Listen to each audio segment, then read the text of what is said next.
An organized coven of witches have two types of meetings: a weekly SABAT, which is a meeting of the local coven, and a Sabbath, which is a much larger feast. The word Sabbath is derived from the Aramaic Hebrew word to rest. The word Sabbath is used by Satanic worshippers, attracts evil worshippers from all over the world, and is held mainly 4 times a year. February 2nd, Candle Mass; August 1st, Lamastide Day; October 31st, Halloween; and April 31st, May Eve. The oldest Shabbats of them all, May Eve and Halloween, belong to an ancient calendar which was based upon the mating times of animals. Other days on which the Shabbats are held are New Year's Day, St. Thomas Day December 21st, Midsummer's Eve, June 23rd, Christmas, December 25th, and Easter. In Europe, several places are known to be the gathering places for witches on their Shabbats. The Blockula in Sweden was one well-known place, the Puy de Dôme in France in another. Harz Mountain, a famous region in Germany, is the most well-known sacred spot for witches.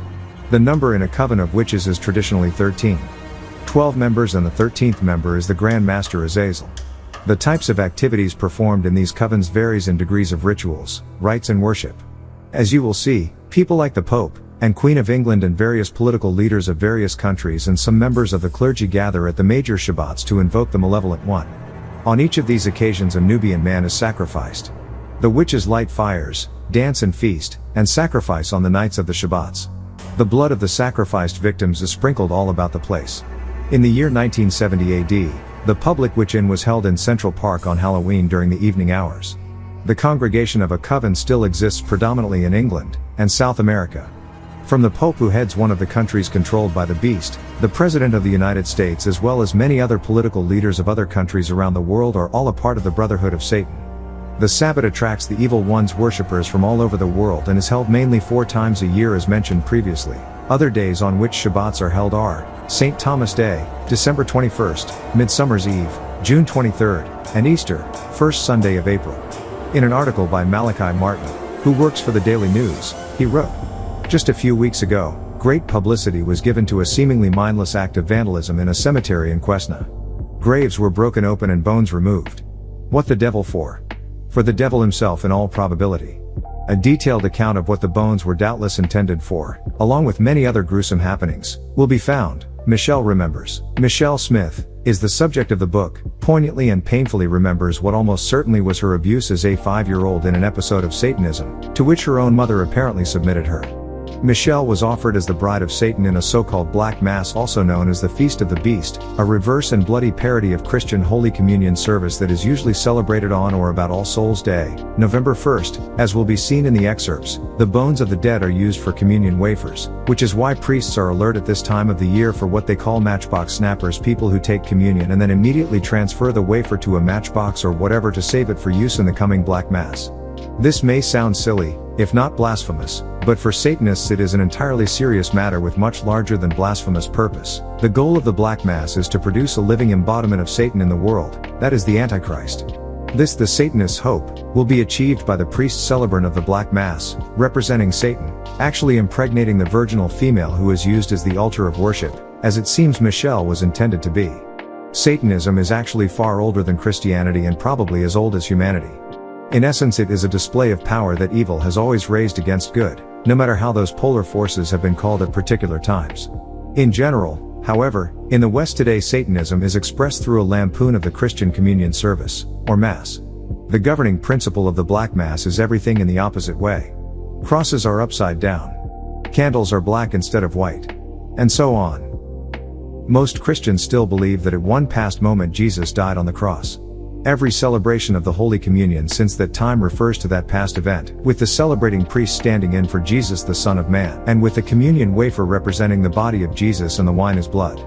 By participating in the ceremony and by consuming wafer and wine, Christians hope to participate in what they believe was Jesus' triumph over death. That is, they hope for salvation from a past event made present. Satanists, on the contrary, hope that once in the near future, the son of Satan will be born in an actual birth from a virgin-seated priest conducting the Black Mass, or, if the congregation is exceptionally lucky, by Satan himself.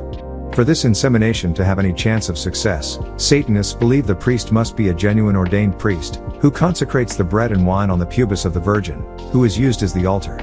After this, he penetrates and seeds her. There is also a living victim who is killed in a bloody sacrifice.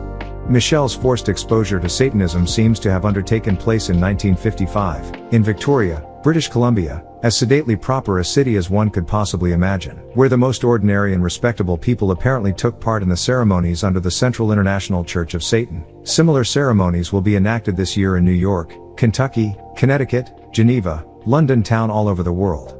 No hard figures are available, but the membership in the Satanic Church seems to be growing. The belief is that every 28 years Satan himself appears at a feast of the beast to outline his strategy for the next 28-year period, 28 being 4 times the crucial satanic number of 7. Necromancy and numerology are strong elements of Satanism. Michelle, with half of the presence she calls Ma-Mer, who appears to have been the Blessed Virgin, was able to resist the devil himself, rather a remarkable achievement for a child of 5. The witch's familiars, or the familiar spirit, is said to be a low-ranking demon, in the shape of a small domestic animal, such as dogs, toads, goats, oxen, owls, rodents, and the most popular, the cat, which was given to the witch by the evil one. Once the witch made his or her familiars for protection, advice, and to perform small malicious errands, including murder and sickness, it is believed that the witch would suckle her familiars on her own blood for nourishment, vampirism. An accused witch who named her familiars often had these animals burned at the stake with her. The Inquisitions was the Catholic tribunal charged with exposing and punishing religious unorthodoxy. The Inquisition itself emerged about 1200 AD. It was recorded, the Inquisition was due to mounting insecurity, weakness, and immorality in the Roman Catholic Church. In the year 1184 AD, the First Episcopal Inquisition was organized by Pope Lucius III. He ordered bishops to make systematic inquiry into any activities that deviated from the official teachings of the Church. Any person found marked by suspicion alone had to prove their innocence or be punished. These local inquisitions, those who sought suspected criminals, directly from the Vatican with absolute authority. The decree, later part of the canon law, came as a bull, a bulletin from the medieval era, in March 1199 to the town of Viterbo. Heresy, according to Aquinas and canon law, heresy, religious error held to the truth after it had been defined and declared by the Church in an authoritative manner. The word heresy is derived from a Greek word meaning free choice. At this point in time, witchcraft was considered heresy.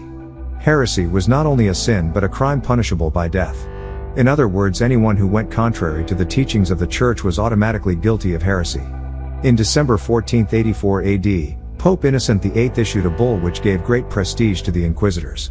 Within a few months of his election to the office of Pope, he started the Inquisitions against witches. The Inquisition spread rapidly throughout Europe. The perversions of the church hierarchy, the Pope, bishops, cardinals, monks, etc., along with the courts and the sadistic inquisitors plunged Europe from the 13th to the 7th century into a merciless bloodbath. The methods used in the Inquisitions may be summed as follows. 1. The accused was guilty until proven guilty. 2. Suspicion, gossip, or denunciation was sufficient indication of guilt to hale a person before the Inquisition. 3. All offenses were considered heresy. This justified any action taken by the inquisitors. 4. No witness was allowed to testify on behalf of the accused. 5. The accused was permitted no counsel. 6. The judges were inquisitors and they were encouraged to trick the accused into confessing. 7. The practice of torture was regularly used and could be inflicted on any witness. It was a means to discover heresy, by Pope Innocent V in 1257 AD, and it was not abolished until 1816 AD by Pope Paul VII. 8. Legal torture could not be repeated, but it could be, and was legally continued until the accused confessed whatever was demanded of him. 3 sessions of torture were usual. 9. Having confessed under torture, the accused, in sight of the torture chamber, had to repeat his confession freely and spontaneously, without torture. 10. Every accused had to give or invent names of accomplices or those whom were suspected of heresy. 11. Generally no appeal was countenanced. 12. The property of the accused was confiscated by the Inquisition. All hopes praised this practice as one of the strongest weapons in the fight against heresy. Confiscation was routine. As a result, as all records showed, and as the Inquisition even admitted, once one was accused, the chances of escaping death were almost non-existent. The Inquisition was used as a means to get rid of political threats and enemies, to acquire land and property, and to literally force the masses into submitting to the Church. Millions perished by the cruel tortures used to gain confessions. There were accusations such as pacts with the evil one, attending the Shabbats, bewitching others, causing death and destruction. Usually it was routine to burn the accused alive after confirming his or her confession. According to popular belief, the magical power of witches was contained in their blood, and was transmitted to their children. Its potency for evil remained unimpaired by time unless destroyed by fire. The results was the custom of burning the bodies of the witches. The lycanthrope, or werewolf, was also a victim of the tortures of the Inquisitions. All were accused of having made pacts with the malevolent one, and one popular belief was that the wolf's fur grew in reverse on the inside of the skin. Many accused werewolves had their thumbs really chopped off to seek proof of this belief. The methods of torture varied from place to place, and from century to century, as well as hangman to hangman. Generally, the foulest tortures were committed in Germany, in the early 7th century, where Bamberg, Germany became synonymous in name with horror and shame. Nevertheless, the basic principles and procedures remained fairly constant throughout Europe, over the centuries. On June 9, 1566 AD, King James was born to Mary, Queen of Scotland. Upon his mother's death a year later, 1567 AD, James was proclaimed king. Until the age of 7 he was unable to stand on his legs. He also stuttered badly. To make up for his weak and crooked body, he resolved to strengthen and develop his mind. James came into Britain, so among his studies, witchcrafts became one of his great interests. In 1611 AD, James ordered a translation of the Bible to be put into the English language. The best scholar in his realm went to work on the project, and when it was completed, it was declared before the king. This is the king, being James. This is the King James version of the Bible that is most widely used to this day. Many people who were innocent of delving in witchcraft were killed. King James found witch hunting and killing a perfect excuse to eliminate his political enemies, and he used this version of the Bible. Why were so many people not guilty of witchcraft sadistically tortured and burned at the stakes?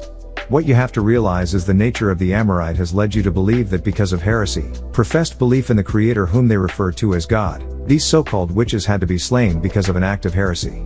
In reality, Christianity has nothing whatsoever to do with Yeshua, Jesus, of 2,000 years ago, and it is nothing more than a political tool used as a means to enslave and control masses of people.